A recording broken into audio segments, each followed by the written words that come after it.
Hello दोस्तों, मेरा नाम है लक्ष्मी और आप सबका स्वागत है आपके अपने चैनल पर जिसका नाम है कहानी अपनों की। आज हम भगवान बुद्ध से जुड़ी रोचक कहानियों के बारे में जानने वाले हैं। तो चलिए बढ़ते हैं कहानी की तरफ। पहली कहानी है भगवान बुद्ध और चक्षुपाल की। एक बार भगवान बुद्ध जेतवन विहार में रह रहे थे। भिक्षु चक्षुपाल भगवान से मिलने उनके यहाँ आए थे। उनके आगमन के साथ उनकी दिनचर्या, व्यवहार और गुणों की भी चर्चा हुई। भिक्षु चक्षुपाल अंधे थे।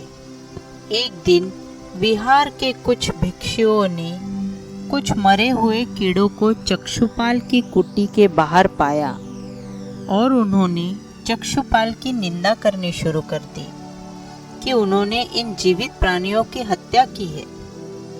भगवान बुद्ध ने निंदा कर रहे उन भिक्षुओं को बुलाया और पूछा कि क्या तुमने भिक्षु को कीड़े मारते हुए देखा है? तो उन्होंने उत्तर दिया कि नहीं, हमने देखा नहीं है। इस पर भगवान बुद्ध ने उन साधकों से कहा कि जैसे तुमने उन्हें कीड़ों को मारते हुए नहीं देखा, वैसे ही चक्षुपाल ने भी उन्हें मरते हुए नहीं देखा और उन्होंने कीड़ों को जानबूझकर नहीं मारा है। इसीलिए उनकी निंदा करना उचित नहीं है। भिक्षुओं ने इसके बाद पूछा कि चक्षुपाल अंधे क्यों है? उन्होंने इस जन्म में अथवा पिछले जन्म में क्या कोई पाप किया है? तो भगवान बुद्ध ने चक्षुपाल के बारे में कहा कि वो पूर्व जन्म में एक चिकित्सक थे। एक अंधी स्त्री ने उनसे वादा किया था कि यदि वो उसकी आंखें ठीक कर देंगे तो वो और उसका परिवार उनके दास बन जाएंगे। स्त्री की आंखें तो ठीक हो गई, पर उसने दासी बनने के भय से ये मानने से इनकार कर दिया।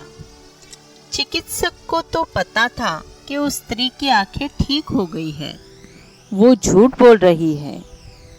उसे सबक सिखाने के लिए या बदला लेने के लिए चक्षुपाल ने दूसरी दवा दी। उस दवा से महिला फिर अंधी हो गई। वो कितना ही रोई पीटी, लेकिन चक्षुपाल जरा भी नहीं पसीजा। इस पाप के फल स्वरूप अगले जन्म में चिकित्सक को अंधा बनना पड़ा। बुरे कर्मों की सजा इस जन्म में हो या अगले जन्म में, वो बुरी ही होती है। जैसा कर्म करोगे वैसा ही फल पाओगे। अगली कहानी है परिश्रम और धैर्य। एक बार भगवान बुद्ध अपने अनुयायियों के साथ किसी गांव में उपदेश देने जा रहे थे। उस गांव से पूर्व ही मार्ग में उन लोगों को जगह जगह बहुत सारे गड्ढे खुदे मिले। बुद्ध के एक शिष्य ने उन गड्ढों को देखकर जिज्ञासा प्रकट की, आखिर इस तरह गड्ढे का खुदे होने का तात्पर्य क्या है? बुद्ध बोले, पानी की तलाश में किसी व्यक्ति ने इतने गड्ढे खोदे हैं। यदि वो धैर्यपूर्वक एक ही स्थान पर गड्ढे खोदता तो उसे पानी अवश्य मिल जाता, पर वो थोड़ी देर गड्ढा खोदता और पानी न मिलने पर दूसरा गड्ढा खोदना शुरू कर देता। व्यक्ति को परिश्रम करने के साथ धैर्य रखना भी बहुत जरूरी है, तभी उसे सफलता मिल पाएगी।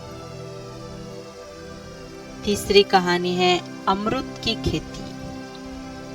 एक बार भगवान बुद्ध भिक्षा के लिए एक किसान के यहाँ पहुँचे। तथागत को भिक्षा के लिए आया देखकर किसान उपेक्षा से बोला, श्रमण में हल जोतता हूँ और तब खाता हूँ।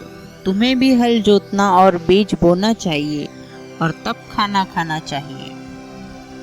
बुद्ध ने कहा, महाराज, मैं भी खेती ही करता हूँ। इस पर किसान को जिज्ञासा हुई और वो बोला, मैं न तुम्हारे पास हल देखता हूँ, न बैल और न ही खेती का स्थल। तब आप कैसे कहते हैं कि आप भी खेती करते हैं? आप कृपया अपनी खेती के संबंध में समझाइए। बुद्ध ने कहा, महाराज, मेरे पास श्रद्धा का बीज, तपस्या रूपी वर्षा और प्रजा रूपी जोत और हल है। पाप भीरुता का दंड है, विचार रूपी रस्सी है, स्मृति और जागरूकता की रूपी हल की फाल और पेनी है।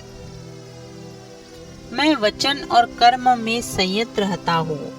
मैं अपनी इस खेती को बेकार घास से मुक्त रखता हूँ और आनंद की फसल काट लेने तक प्रयत्नशील रहने वाला हूँ। अप्रमाद मेरा बैल है, जो बाधाएं देखकर भी पीछे मुंह नहीं मोड़ता है। वो मुझे सीधा शांति धाम तक ले जाता है और इस प्रकार मैं अमृत की खेती करता हूँ। अगली कहानी है दान की महिमा। भगवान बुद्ध का जब पाटलिपुत्र में शुभागमन हुआ तो हर व्यक्ति अपनी अपनी सांपत्तिक स्थिति के अनुसार उन्हें उपहार देने की योजना बनाने लगे। राजा बिंबिसार ने भी कीमती हीरे, मोती और रत्न उन्हें पेश किए। बुद्ध ने सबको एक हाथ से सहर्ष स्वीकार किया। इसके बाद मंत्रियों, सेठों, साहूकारों ने अपने अपने उपहार उन्हें अर्पित किए और बुद्ध ने उन सबको एक हाथ से स्वीकार कर लिया। इतने में एक बुढ़िया लाठी टेकते वहां आई। बुद्ध को प्रणाम कर वो बोली, भगवान, जिस समय आपके आने का समाचार मुझे मिला उस समय मैं एक अनार खा रही थी। मेरे पास कोई दूसरी चीज न होने के कारण मैं इस अध खाए फल को ही लेकर आई हूँ। यदि आप मेरी इस तुच्छ भेंट स्वीकार करें तो मैं अहोभाग्य समझूंगी। भगवान बुद्ध ने दोनों हाथ सामने कर वो फल ग्रहण किया। राजा बिंबिसार ने जब ये देखा तो उन्होंने बुद्धदेव से कहा, भगवान क्षमा करें, एक प्रश्न पूछना चाहता हूँ। हम सबने आपको कीमती और बड़े बड़े उपहार दिए जिन्हें आपने एक हाथ से ग्रहण किया, लेकिन इस बुढ़िया द्वारा दिए गए छोटे एवं झूठे फल को आपने दोनों हाथों से ग्रहण किया। ऐसा क्यों भगवान? ये सुन बुद्ध मुस्कुराए और बोले, राजन, आप सबने अवश्य बहुमूल्य उपहार दिए हैं, किंतु ये सब आपकी संपत्ति का 10वां हिस्सा भी नहीं है। आपने ये दान दीनों और गरीबों की भलाई के लिए नहीं किया है, इसीलिए आपका ये दान सात्विक दान की श्रेणी में नहीं आ सकता। इसके विपरीत इस बुढ़िया ने अपने मुंह का कौर ही मुझे दे डाला है। भले ही ये बुढ़िया निर्धन है, लेकिन इसे संपत्ति की कोई लालसा नहीं है। यही कारण है कि इस दान में खुले हृदय से दोनों हाथों से स्वीकार करता हूँ।